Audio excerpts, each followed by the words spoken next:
So good morning guys. तो चलिए start करते हैं आज के यानी कि 19 मार्च के इंपॉर्टेंट करंट अफेयर्स को।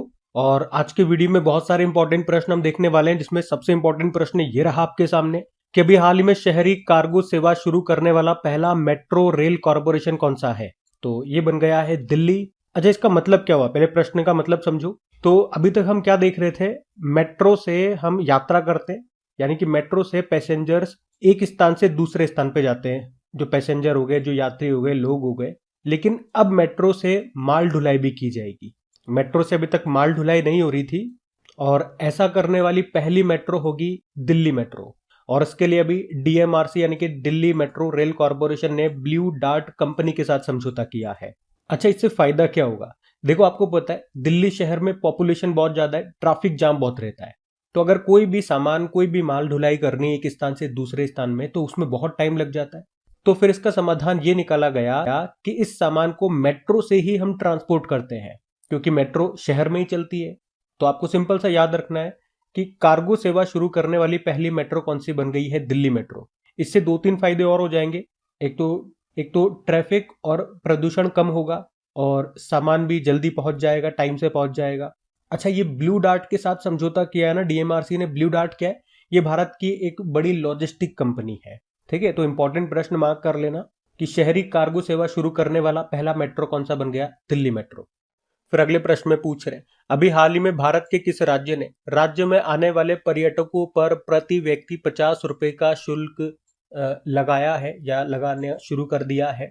तो ऐसा राज्य कौन सा बन गया? तो आंसर होगा सिक्किम। तो भैया, अगर आप सिक्किम घूमने जा रहे हो तो अब 15 मार्च 2025 से आप पर 50 रुपए का प्रवेश शुल्क लगेगा, और ये 30 दिनों के लिए वैलिड रहेगा। यदि पर्यटक या जो भी टूरिस्ट है जो कि सिक्किम घूमने के लिए गए हैं, 30 दिन के बाद फिर से राज्य में आते हैं, तो उस पर फिर से 50 रुपए प्रति व्यक्ति शुल्क लगाया जाएगा। और इसमें उन्होंने कुछ छूट भी दी है। 5 साल से अगर कम उम्र का कोई बच्चा है, या कोई ऑफिशियली ड्यूटी पर कोई सरकारी अधिकारी राज्य में आता है, तो उस पर शुल्क नहीं लगेगा। और इस शुल्क लगाने से जो भी पैसा इकट्ठा होगा सरकार के पास, उससे राज्य में सड़कें बनाई जाएगी, स्वच्छता में सुधार किया जाएगा, ताकि राज्य में पर्यटन उद्योग को बढ़ावा मिल सके। तो ऐसा किसने किया? सिक्किम ने किया। अब बात सिक्किम की है, तो ये रहा मैप में सिक्किम लेकर के चलते हैं आपको। देखो, सिक्किम की कैपिटल क्या होती है? गंगटोक होती है। मुख्यमंत्री पीएस गोले या प्रेम सिंह तमांग है। गवर्नर है ओम प्रकाश माथुर। फिर अगले में पूछ रहे, अभी हाल ही में त्रिनिदाद और टोबैगो देश के नए प्रधानमंत्री के रूप में किसने शपथ ली है? तो आंसर होगा स्टुअर्ट यंग। तो अभी त्रिनिदाद और टोबैगो जो देश है, इसके नए प्रधानमंत्री बन गए हैं स्टुअर्ट यंग, और इन्होंने स्थान लिया कीथ रोली का, जिन्होंने अभी कुछ समय पहले इस्तीफा दे दिया। तो त्रिनिदाद एंड टोबैगो की अगर हम बात करें, तो ये कैरेबियन सागर में एक द्वीपीय देश है, जिसकी कैपिटल होती है पोर्ट ऑफ प्रिंस। करेंसी है त्रिनिदाद एंड टोबैगो डॉलर। और ये कंट्री अभी न्यूज में था इसी साल, आपको याद होगा। इसके जो प्रेसिडेंट है क्रिस्टीन कंगालू, याद आया? अभी ये 2025 में ही जो हमने 18वां प्रवासी भारतीय सम्मेलन का आयोजन किया था, वहां पे ये चीफ गेस्ट थे। और इस बार 18वां प्रवासी भारतीय सम्मेलन, याद रखना, इसका आयोजन कहां पे हुआ था? भुवनेश्वर, उड़ीसा में हुआ था।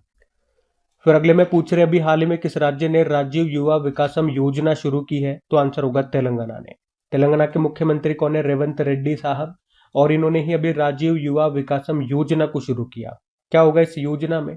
तो इस योजना में एसटी, एससी, बैकवर्ड क्लासेस यानी कि जो पिछड़े वर्ग में आते हैं, और जो अल्पसंख्यक समुदाय के जो बेरोजगार युवा हैं, उनको अपना खुद का कुछ रोजगार शुरू करने के लिए यहाँ पे वित्तीय सहायता, फाइनेंशियल हेल्प दी जाएगी। और इस योजना के लिए राज्य सरकार ने 6,000 करोड़ रुपए का बजट रखा है। और इसमें जो बेरोजगार युवाओं को सरकार वित्तीय सहायता देगी ना, उसमें सरकार कुछ सब्सिडी, मैक्सिमम 3 लाख रुपए तक दिए जाएंगे। तो इस तरह से स्कीम है, अगर आपको या आप 1 लाख रुपए तक का लोन लेते हो इस योजना के अंतर्गत, तो 80% सब्सिडी आपको। उसी तरह से आप 2 लाख रुपए लेते हो तो 70,000 रुपए सब्सिडी के तौर पर मिलेगा। 3 लाख रुपए लेते हो तो 60% सब्सिडी आपको सरकार देगी। ठीक है, तो योजना है राजीव युवा विकासम योजना, इसको तेलंगाना ने शुरू किया। अब बात तेलंगाना की है और योजना की भी बात है, मैं आपको दोनों रिवाइज कराता हूँ। पहले तेलंगाना ले चलता हूँ, फिर कुछ इंपॉर्टेंट योजनाएं जो अभी न्यूज में रही लेटेस्ट, वो मैं आपको रिवाइज करवाता हूँ। देखो, ये रहा मैप में तेलंगाना। कैपिटल होती है इसकी हैदराबाद, और ये आंध्र प्रदेश से कब अलग होकर के बना था नया राज्य? 2 जून 2014 में। मुख्यमंत्री रेवंत रेड्डी है, गवर्नर है विष्णुदेव वर्मा। यहाँ का राजकीय पक्षी है भारतीय रोलर, पशु है जिंका हिरण, वृक्ष है जम्मी चेट्टू, पुष्प है तांगेदू और उत्सव है सदर सम्मेलन। ये याद रखना भी लेटेस्ट नया बना है। फिर अगले में पूछ रहे हैं अभी केंद्र सरकार ने किसके सहयोग से चंद्रयान 5 मिशन को कार्यान्वित करने की मंजूरी दे दी है? तो आंसर होगा जाक्सा। जाक्सा ये जापान की स्पेस कंपनी है। और पहले तो आगे बढ़े उससे पहले अगर मैं आपसे पूछूं जाक्सा की फुल फॉर्म क्या होती है, ये प्रश्न एग्जाम में पूछा जा चुका है, ये भी मैं आपको बता दूं। तो जापान एरोस्पेस एक्सप्लोरेशन एजेंसी इसकी फुल फॉर्म है, ये ध्यान में रखना। तो अभी क्या हुआ, अभी इसरो के जो अध्यक्ष हैं 11वें नंबर के अध्यक्ष बने थे वी नारायणन। अभी उन्होंने 13 मार्च 2025 को ही चंद्रयान 5 मिशन को मंजूरी दे दी है और इसे जापान की जो स्पेस कंपनी है जाक्सा उसके सहयोग से, उसकी सहायता से लॉन्च किया जाएगा। अब यहाँ पे इसमें एक और बात कही गई है कि आपको याद होगा चंद्रयान 3 में जो हमने रोवर भेजा था उसका नाम तो वैसे प्रज्ञान था, लेकिन उसका वजन, उसका वेट कितना था? 25 किलोग्राम। तो यहाँ पे कहा गया अभी कि जो चंद्रयान 5 होगा उसमें जो रोवर हम भेजेंगे उसका वजन 250 किलोग्राम होगा। ये आप नोट करना, बहुत ही छोटी सी बात है लेकिन प्रश्न बना सकती है ये पॉइंट भी। और इस चंद्रयान 5 का जो मुख्य उद्देश्य होगा चांद की सतह की डिटेल्ड स्टडी करना। अच्छा, चंद्रयान मिशन की बात चल रही है तो आपको पता है चंद्रयान 3 में आपको जरूर रिवाइज कराऊंगा, और चंद्रयान 3 नहीं, चलो एक काम करते हैं पूरे ही शुरुआत से मैं आपको रिवाइज करा देता हूँ। पहला जो चंद्र मिशन हमने चंद्रयान 1 भेजा था वो 2008 में भेजा था। किससे? PSLV C11 से। दूसरा चंद्रयान 2 2019 में हमने लॉन्च किया था। किस रॉकेट से? GSLV मार्क 3 M1 से। और अभी जो चंद्रयान 3 जो हमने भेजा 2023 में उसे हमने किससे लॉन्च किया? LVM3 M4 से, जिसे फैट बॉय भी कहते हैं। और ये 14 जुलाई 2023 को हमने लॉन्च किया था और ये साउथ पोल पे, चंद्रमा के साउथ पोल पे लैंड किया था 23 अगस्त 2023 को। और चांद के साउथ पोल पर लैंड करने वाला पहला देश बना था भारत। इसीलिए 23 अगस्त को हम नेशनल स्पेस डे के रूप में भी मनाते हैं। इसमें हमने जो लैंडर भेजा था उसका नाम विक्रम है, जो रोवर भेजा था उसका नाम प्रज्ञान है। जिस पॉइंट पर ये उतरा था उसको हमने नाम दिया शिव शक्ति पॉइंट। ठीक है, ये तो चंद्रयान 3 से सारे इंपॉर्टेंट पॉइंट हो गए। अच्छा, चंद्रयान 4 की भी हम वैसे घोषणा कर चुके हैं और कहा जा रहा है कि संभावित है कि 2027 तक हम इसको लॉन्च कर दें, ऐसा कहा जा रहा है। ऊपर नीचे हो सकता है, हमेशा होता है, कोई दिक्कत वाली बात नहीं है। चंद्रयान 4 का काम क्या होगा? चंद्रमा से मिट्टी के सैंपल को लेकर के आना, और उसके बाद ये चंद्रयान 5 की हम बात कर रहे हैं। अच्छा, इसी तरह से कुछ और मिशंस की हम बात करें तो एक तो गगनयान मिशन आपको याद होगा, ये भारत का पहला मानव युक्त अंतरिक्ष मिशन है, ये भी याद रखना। अच्छा, हमारा खुद का स्पेस स्टेशन बनाने का हमारा लक्ष्य कब का है? 2035 का। और इंसान को हम चांद पर उतारेंगे, ये हमने लक्ष्य कब का रखा है? 2040 का। अच्छा, वैसे जापान की जो स्पेस एजेंसी है जाक्सा और भारत की इसरो, तो ये दोनों मिलकर के एक मिशन लॉन्च कर रहे हैं। कौन सा? LUPEX mission. तो लुपेक्स की फुल फॉर्म याद रखना, लूनर पोलर एक्सप्लोरेशन मिशन। और जो ये जाक्सा है ना, ये नासा के साथ मिलकर के दुनिया का पहला लकड़ी का सैटेलाइट भी लॉन्च करेगा। और जापान से आपको याद होगा अभी कुछ समय पहले ही अभी जापान ने अपना दूसरा मून मिशन लॉन्च किया था, उसका नाम था हकुटो R। स्पेस एक्स की सहायता से लॉन्च किया था, शायद दिसंबर की बात है। और उसमें जो लैंडर इन्होंने भेजा उसका नाम है रेजिलियंस। ये जापान का दूसरा मून मिशन है। इससे पहले पिछले साल की बात है, जापान ने शायद पिछले या 2023 के एंड की बात है, जापान ने जो अपना पहला मून मिशन लॉन्च किया था उसका नाम स्लिम था, या जिसे मून स्नाइपर भी कहते हैं। वो सफलतापूर्वक लैंड भी हुआ था। इस तरह से जापान, हमने कहा था कि चांद पर उतरने वाला भारत के बाद 5वां देश बना था, क्योंकि भारत तो चौथा देश बना था चांद पर उतरने वाला, और उसके बाद 5वां बना था जापान।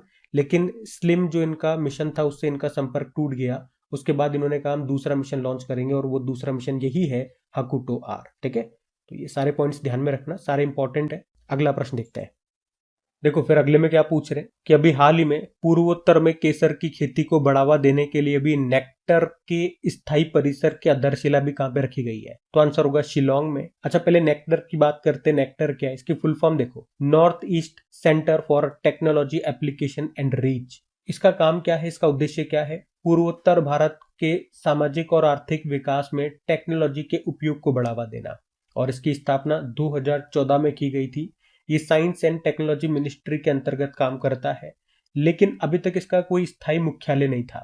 तो अभी हमारे साइंस एंड टेक्नोलॉजी मिनिस्टर हैं डॉक्टर जितेंद्र सिंह। अभी उन्होंने ही 13 मार्च 2025 को मेघालय के शिलोंग में इसके स्थायी परिसर की आधारशिला रख दी है। और यहाँ पे मंत्री जी ने कहा कि अब पूर्वोत्तर भारत को जम्मू कश्मीर के बाद अगला केसर केंद्र बनाना है। एक्चुअली में ये बात मैंने यहाँ पे नोट करके लिख दी आप लोगों के लिए कि नेक्टर ने 2021 में मिशन केसर शुरू किया था। अब नेक्टर आपको पता है ये पूर्वोत्तर भारत के लिए काम करता है, तो पूर्वोत्तर भारत के लिए इसका केसर को लेकर के कुछ मिशन होगा। तो क्या मिशन है, क्या उद्देश्य है? पूर्वोत्तर में केसर की खेती को बढ़ावा देना। ठीक है, तो प्रश्न हमारा यही था कि इसका भी स्थायी परिसर ये कहां पर बन रहा है, कहां पे आधारशिला फाउंडेशन स्टोन कहां पे रखा? शिलोंग में, मेघालय के शिलोंग में। अब बात मेघालय की है तो ले चलते हैं आपको मेघालय। ये रहा मैप में मेघालय। देखो, मेघालय की कैपिटल शिलोंग होती है। मुख्यमंत्री कॉनराड संगमा हो गए, गवर्नर है CH विजयशंकर। भारत का 100वां स्मार्ट सिटी ये शिलोंग ही था। और यहीं पे बेहदीन खलम उत्सव मनाया जाता है। चेरी ब्लॉसम फेस्टिवल यहाँ पे मनाया जाता है।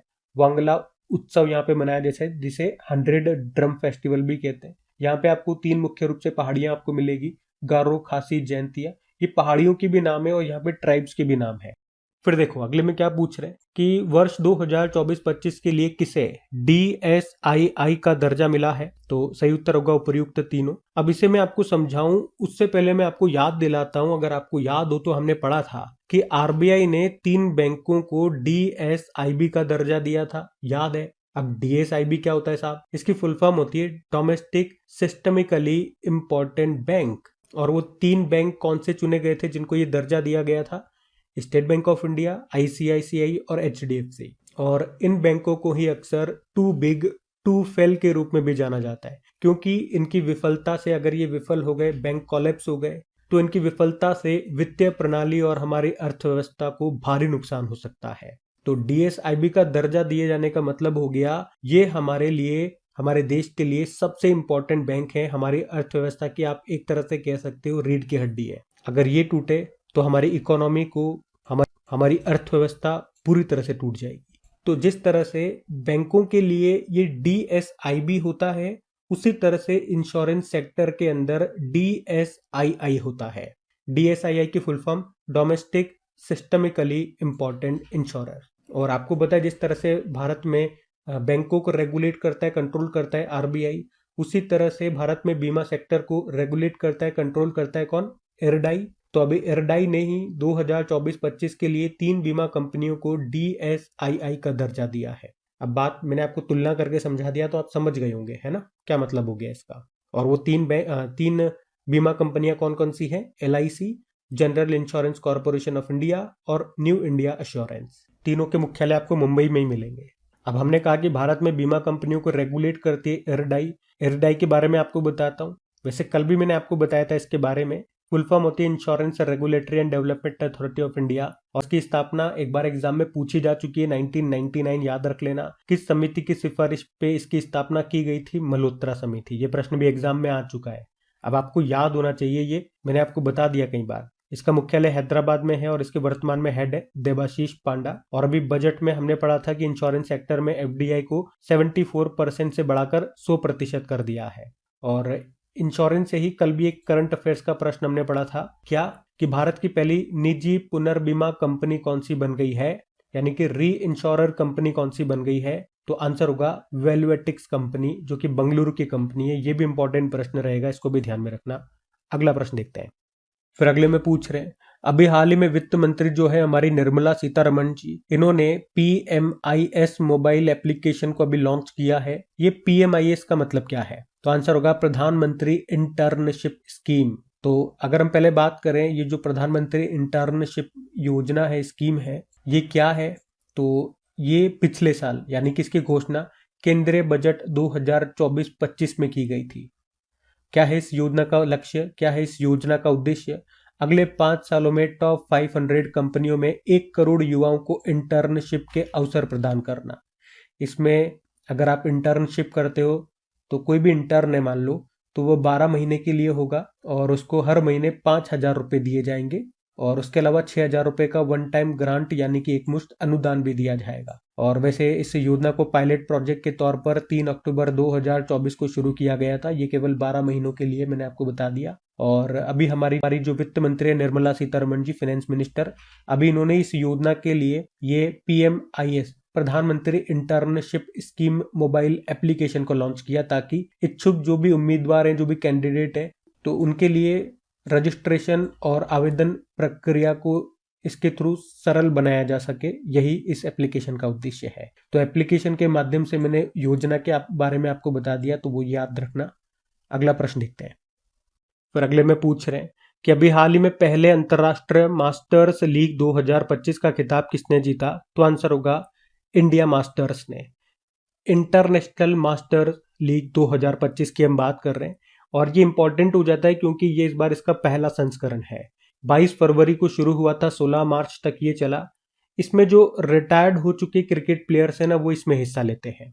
तो अभी इसका फाइनल खेला गया था कहाँ पे? शहीद वीर नारायण सिंह इंटरनेशनल स्टेडियम में, जो आपको रायपुर छत्तीसगढ़ में मिलेगा। और फाइनल खेला किसके बीच में गया था? इंडिया मास्टर्स और वेस्ट इंडीज मास्टर्स के बीच में, और इसको जीता इंडिया मास्टर्स ने, यानी कि भारतीयों ने इसको जीत लिया। इसमें कप्तान कौन थे? हमारे कप्तान थे सचिन तेंदुलकर। और उसी तरह से वेस्ट इंडीज मास्टर्स में वेस्ट इंडीज के खिलाड़ी थे, और उनके कप्तान ब्रेन लारा थे। इसमें विजेता टीम को 1 करोड़ रुपए मिले, उपविजेता को 50 लाख रुपए मिले। ठीक है, तो ये पहला संस्करण था, तो इंपॉर्टेंट बनता है एग्जाम के लिए, ध्यान में रखना। अगला प्रश्न देखते हैं। फिर अगले में पूछ रहे, अभी हाल ही में टैफे का उपाध्यक्ष किसे नियुक्त किया गया? तो आंसर हो जाएगा यहाँ पे डॉक्टर लक्ष्मी वेणु को। टैफे मतलब tractors and farm equipment limited, और अभी इसी की उपाध्यक्ष बनी है डॉक्टर लक्ष्मी वेणु। टैफे क्या है? ये भारत में ट्रैक्टर और एग्रीकल्चर से जुड़ी मशीनरी बनाने वाली सबसे बड़ी कंपनियों में से एक है टैफे, जिसकी स्थापना होती है 1960 में, और मुख्यालय आपको मिलेगा चेन्नई, तमिलनाडु में। अच्छा, इसकी उपाध्यक्ष यानी कि वाइस चेयरमैन तो बन गई है डॉक्टर लक्ष्मी वेणु, जो कि अभी तक इसमें डायरेक्टर हुआ करती थी, निदेशक। लेकिन इसके चेयरमैन कौन है? तो आंसर होगा मल्लिका श्रीनिवासन। तो कल पहला प्रश्न आपसे पूछा था कि वर्ष 2024 के हॉकी इंडिया के बलबीर सिंह सीनियर पुरस्कार के लिए अभी वर्ष का सर्वश्रेष्ठ पुरुष खिलाड़ी किसे चुना गया? हरमनप्रीत सिंह को। फिर पूछा भारत की पहली निजी पुनर्बीमा कंपनी कौन सी बन गई है? वैल्यूएटिक्स रीइंश्योरेंस। फिर पूछा था प्रकाश को सुपर सॉलिड अवस्था में किसने सफलतापूर्वक परिवर्तित किया? इटली। और अभी रायसीना डायलॉग का भी कौन सा संस्करण हुआ? 10वां। अंतरराष्ट्रीय खगोलीय संघ के अनुसार शनि ग्रह के कितने चंद्रमा हो गए? 274। और चीन ने 5000 किलोमीटर क्षमता वाला LPAR रडार कहाँ तैनात किया? म्यांमार। प्रसिद्ध कवि रमाकांत रथ का निधन हो गया, उनका संबंध किससे है? उड़िया। फिट इंडिया कार्निवल का आयोजन ये कहाँ पर किया गया? नई दिल्ली में। और अभी 14वीं ADMM+ आतंकवाद रोधी बैठक कहाँ पर आयोजित होगी? तो भारत में। और आखिरी प्रश्न पूछा था special Olympic world winter games 2025 का आयोजन कहाँ पे किया गया? इटली। चलो कल का भी होमवर्क प्रश्न देखते हैं और सेशन एंड करते हैं। तो कल आपसे पूछा था अग्नि मिसाइल के जनक कहे जाने वाले किस व्यक्ति का भी निधन हो गया? तो आंसर होगा राम नारायण अग्रवाल। आप सभी ने प्रश्न का बिल्कुल सही उत्तर दिया। अब ये आज का आपका होमवर्क प्रश्न।